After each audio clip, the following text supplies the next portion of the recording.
The University of Nevada, Reno was established as a land-grant institution in 1874, and in its history has grown into a top-tier research institution with close ties to both the surrounding area and the whole state of Nevada. As university enrollment increases, plans have been put into place to make room for a growing student body and to improve the environment of Reno and UNR for citizens and students alike. Reno, of course, has been growing separate from the university, but its history and influences have shaped UNR and its plans for the future.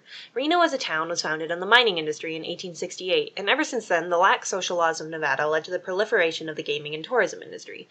In recent years, this industry has been in decline, and the city has been focusing on cultural and technical revival ever since.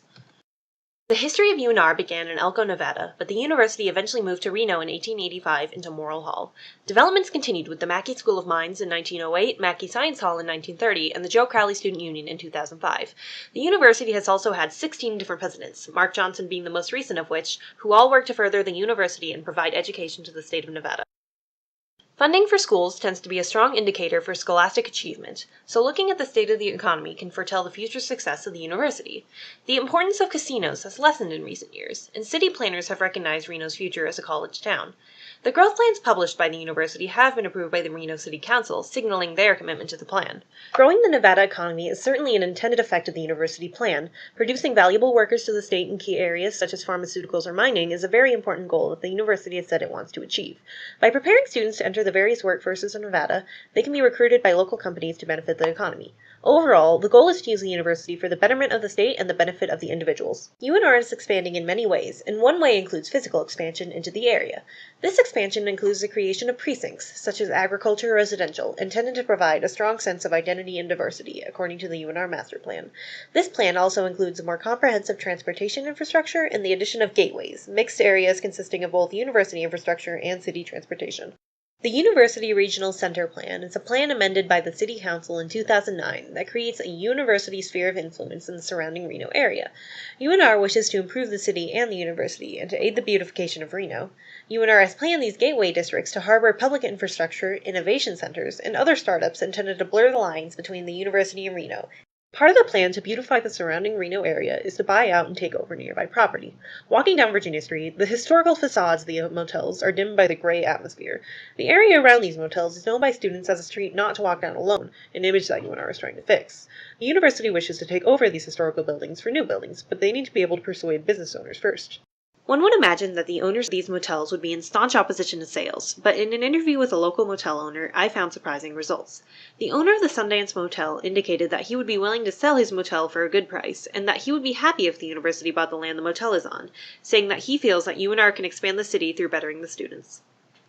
While the independent motels are feeling pressured, larger entities also have a reason to feel the influence of the university. Circus Reno is within the boundaries that UNR plans to expand into. The university has had talks about converting one of their hotel towers into housing, something that obviously raised staunch opposition on Circus's part.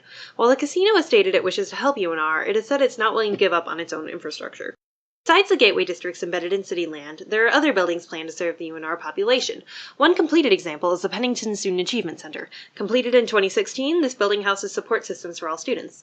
The E.L. Weejan Fitness Center, set to open early in 2017, is a gym free to all students. Other developments include new dorms to keep up with large incoming freshman numbers. Education, of course, is a fundamental part of universities, and the resources of colleges often create a symbiotic relationship between communities. Community groups and organizations can give professional experience and opportunities to students while benefiting themselves from the free help. One local example would be the large amounts of pre-medical students volunteering at renowned hospitals, hoping to gain useful experience with patients and the healthcare system. The idea of community involvement on the part of universities for the benefit of all is something that is defined by the concept of smart growth. This term, coined by researchers at the University of Tennessee at Chattanooga, is characterized by planned development in an attempt to increase the standard of living in the surrounding area. This concept is very similar to the UNR expansion plan, which aims to both beautify the area and integrate the planned atmospheres of innovation. Besides physical community plans, it's important to recognize the educational increases set forward by UNR. Their plan has three central themes: learning, discovery, and engagement. The learning theme means producing competent and competitive graduates. Discovery deals with creating new knowledge through research, art, and scholarship. Engagement involves engaging and improving the lives of local Nevada citizens, organizations, and governments. Since the university wishes to have a greater impact on the surrounding community, it makes sense that they do the same for the environment.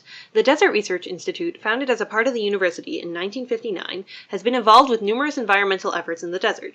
Later, in 1985, the university was declared a state arboretum by the Nevada legislature, showing further importance and attention to the surrounding environment. Of course, the impact that UNR has on the environment isn't the only thing that they're doing. UNR is shown to have a planned impact on the state of Nevada and wishes to improve on it. In the words of President Mark Johnson, our ultimate success is going to be in how well our people connect the impact of the actual products they produce. I don't see any reason why we can't contribute as a high-impact research university to the progress of our state. Obviously, the connection between the university and the community is intended to be strong, and the way that this is set to be achieved is through providing the best education possible to be able to serve the citizens of the state of Nevada. Blurred community lines and a greater university sphere of influence are all goals that are hoped to be achieved, and some of which have been achieved, and according to the smart growth ideology, they serve to greatly benefit the community. Across the university, professors are also showing support and enthusiasm for university growth. Sudeep Chandra, a nationally recognized associate professor of biology at the university, states that the growth and reach for innovation the university is attempting is something that most don't even try for. Quote, "We're pushing things right now as an institution, and I love it," unquote. This expansion is something that will serve to benefit UNR's reputation and impact. As a student of UNR, I do complain about having to avoid construction and the new curriculum set forth, but I, like many other students I know, do appreciate the effort and resources set forth to improve the school's landscaping and education. Knowing that I go to a school that is putting such effort into buildings that serve to benefit me and my community is something that I feel is amazing for both the student body and the school as a whole. Universities in general often heavily influence the surrounding communities and areas, something that UNR is definitely putting effort into. Constant construction and educational advancements put forth are making an impact and will for many years to come. The general consensus is that what the university is doing is for the benefit of all of Reno, and that the growth of the University of Nevada is something that will have lasting effects on citizens and students alike.